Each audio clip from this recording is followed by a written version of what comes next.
Hello, welcome back to Math Time with Professor Prime, and I'm your host as always, Professor Prime. And today we're going to talk about Math and the Boondocks. So, with the Boondocks, there's a rich history behind that. It started off as a comic strip in the 90s and eventually became a cartoon in the early 2000s to mid 2000s. Either way, like I grew up on comic strips as a kid and then, watched the cartoon throughout my college years. And recently, I have, been rewatching episodes. And you know what? Still funny.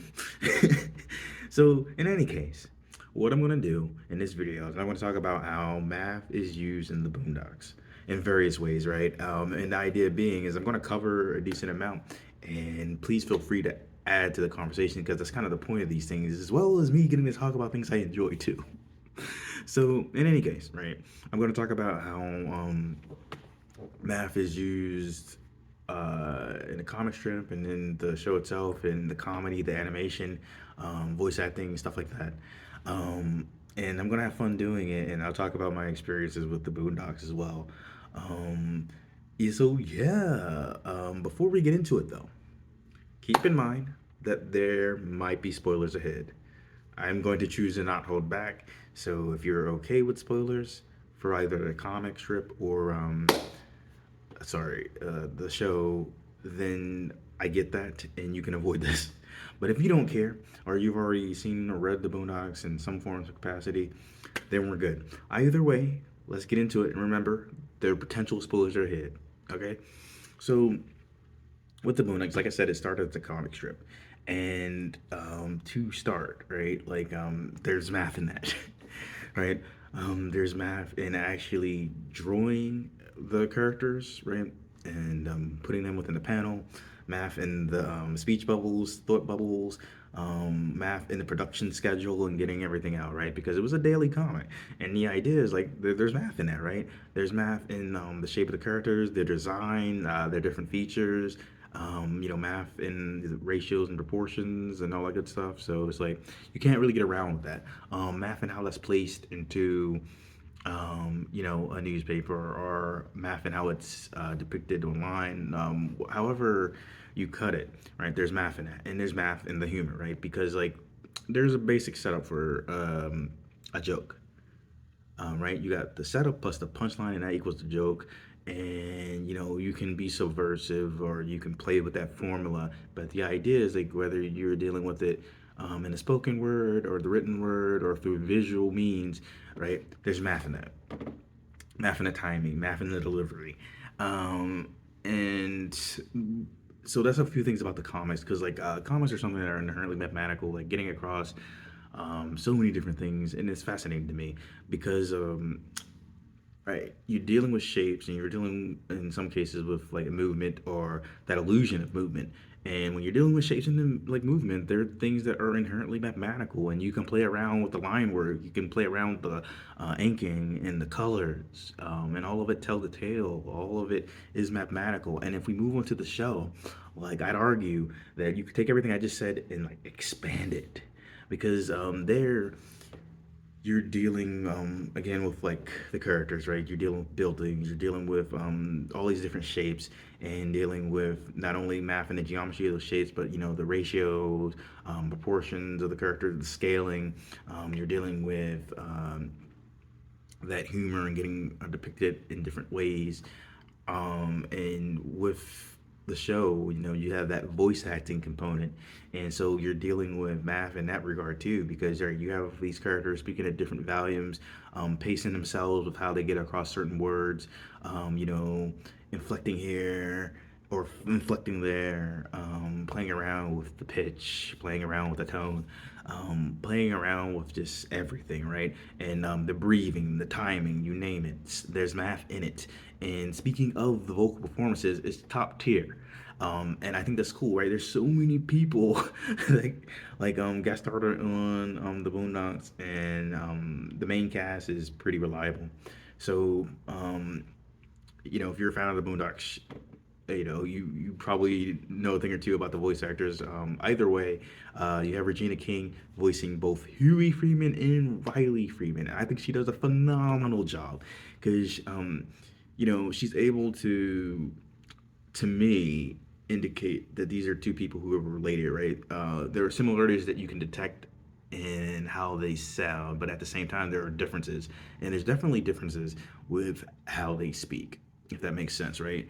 Like, so there's similarities in like the vocal quality, but like how they speak and how they interact with the world are different. And I feel like Regina King does an excellent job of that. And then you have John Witherspoon playing Granddad, Robert Freeman, and so he does a really good job of that too. And you have so many other people that, like I said, like guest starred. You also have people who are recurring characters, and all of them give it their all. And I think that's cool. I think that's awesome.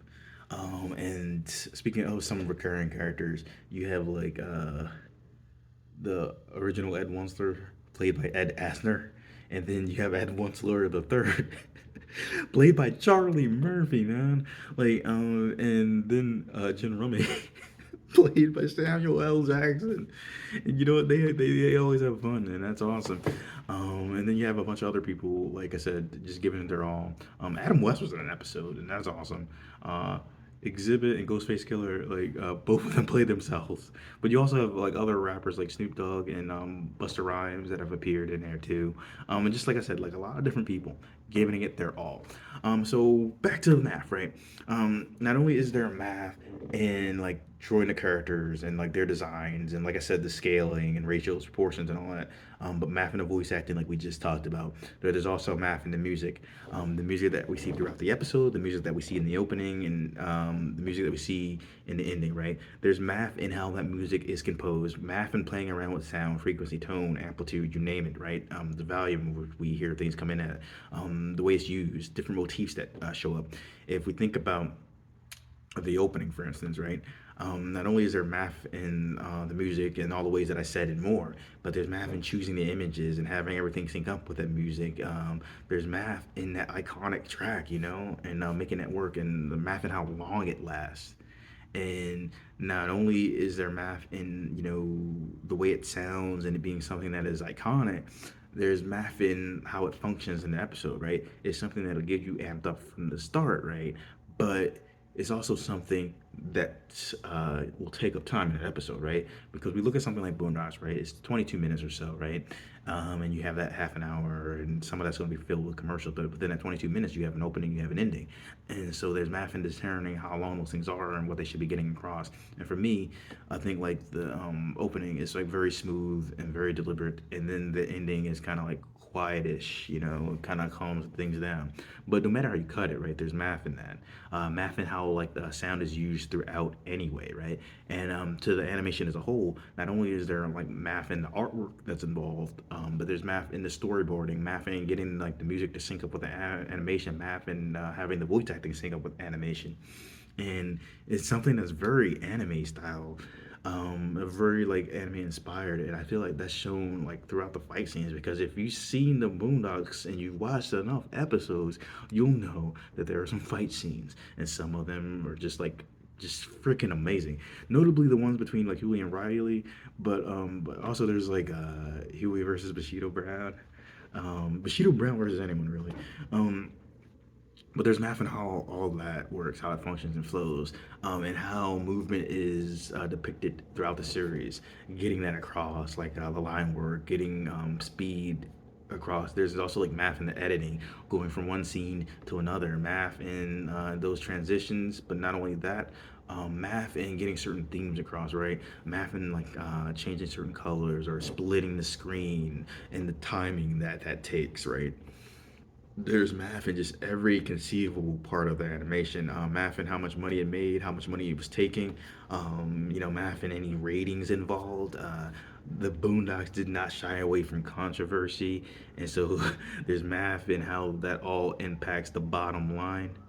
There are sirens in the background, which I'm not gonna edit out if that shows, but it's just like, huh.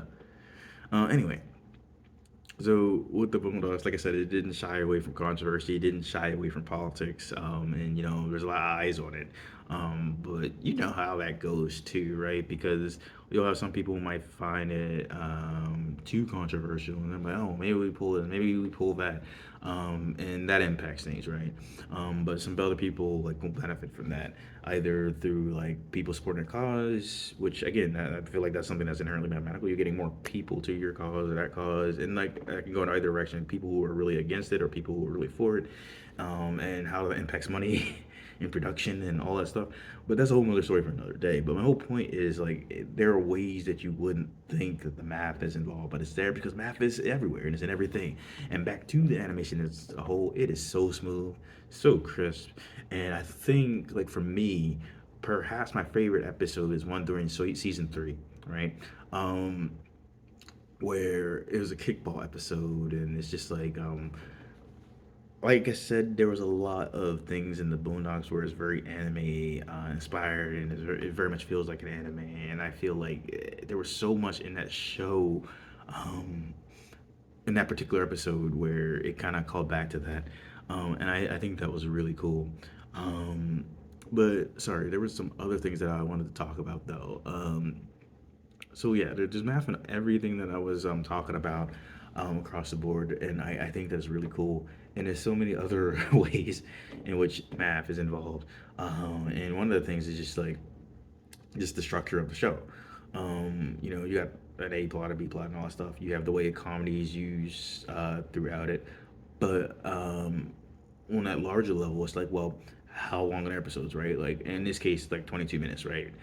So you have your opening, your ending, and everything in between, and how that works playing on its own versus playing with commercials. But not only that, you're just like, well, how many episodes do you have per season, right? Um, and how many seasons is the show going to be? And there's a lot of factors that contribute to that. And it's like, well, how long does animation take? And just so many different things, right? Because not only are you concerned with how long the animation takes, but how long the dubbing process takes, and just so many other avenues. And for the record, um, and we're going to talk about this. I'm going to leave this to talk about my feelings with the show. The Boondocks is 55 episodes. Seasons 1, 2, and 3, all 15 episodes. Season 4, 10 episodes. I like a lot of episodes in seasons 1, 2, and 3. Season 4, that's the one that didn't have anything to do with Aaron McGruder, who was, the creator of the Boondocks. And it shows. It's like they were trying hard to be what the Boondocks was, and it did not stick to land. It can't stress that enough. I did not like the fourth season. I am not alone in that. But I bring it up to, like I said, pivot into just talking about my feelings with the show as a whole. Like I said, I grew up reading the comic strips. They were funny, they were different, and they courted controversy. And it's always interesting to see how people react to that. And so it was really cool seeing it become an animated feature. And whenever there was the run of the Boondocks, there was something that I could talk to my friends about and watch with them in some cases, and it was awesome. And re-watching episodes like almost 20 years out. Oh my God, really? Almost 20 years out? Gosh. Um, Rewatching some episodes almost 20 years out because the cartoon premiered back in 2005 for context, and it's 2023 at the time of this recording, almost 2024. But anyway, almost 20 years, right? And a lot of the humor stands up to me, and some of it is like very timely, but some of it is like, holy crap, they went there. Because the humor came in many forms, right? You had the political humor, in the commentary. You had some stuff that was just outrageous, and I just like how they had all that sort of stuff. But again, there were some action sequences, good ones, and I dig it. So I was a big fan of the Boondocks growing up. That's something that it definitely left an impact, whether we're talking about the comic strip or the show, and it's something that I've been getting back into and that I enjoy. And when I think about some of like the cartoons that have had the most impact for me, that is something that's high up there. So yeah, the Boondocks to me again is funny. If you haven't seen it, you should. And know that whatever your political lane is, you're gonna find something in that show that is going to offend you, and it is what it is. It is great though. Overall, I can still watch just about any episode and laugh. And there's some that are really good. Like I said, I like the kickball one, and that was like I liked it less because of the humor, which it had some comedic elements, but more because of all the things they did animation wise. It was really smooth, really crisp, and I like what they were doing because if the anime inspirations weren't super clear up until that point, and they were, then it would have become clear there. Because just some of the shots, they got that across. And there's a point at the end where it was a kick, and it was just very anime inspired. You know, it was like, you know, um, there's a more eloquent way to say that, but I guess the idea is like you see the power behind the kicks, whether it's like the wind up and like the wind and the way that's portrayed to like the speed of the ball or like to the ball becoming like a fireball energy blast sort of deal. Whatever the case is, it was cool. And then there's just some things that were just consistently funny. I always think the episode where they're trying to kidnap Oprah is one of the funniest. It's so dumb at parts, but like that's the point. But yeah, there's a lot of good ones. And uh, I was trying to think, like, because there's a lot of episodes that I watched recently, some more that I want to. And like I said, I've gotten to watch that with friends. In some cases, I got to watch that with family. And again, it's like really funny. And again, you're gonna get offended, regardless of your political stance. I feel, but I think regardless of that offense, saying that it's not funny, which I've heard some people do because they didn't like the politics. It's like that's a dumb take. You're not gonna like everything. It doesn't make it not funny. It just means you don't like it.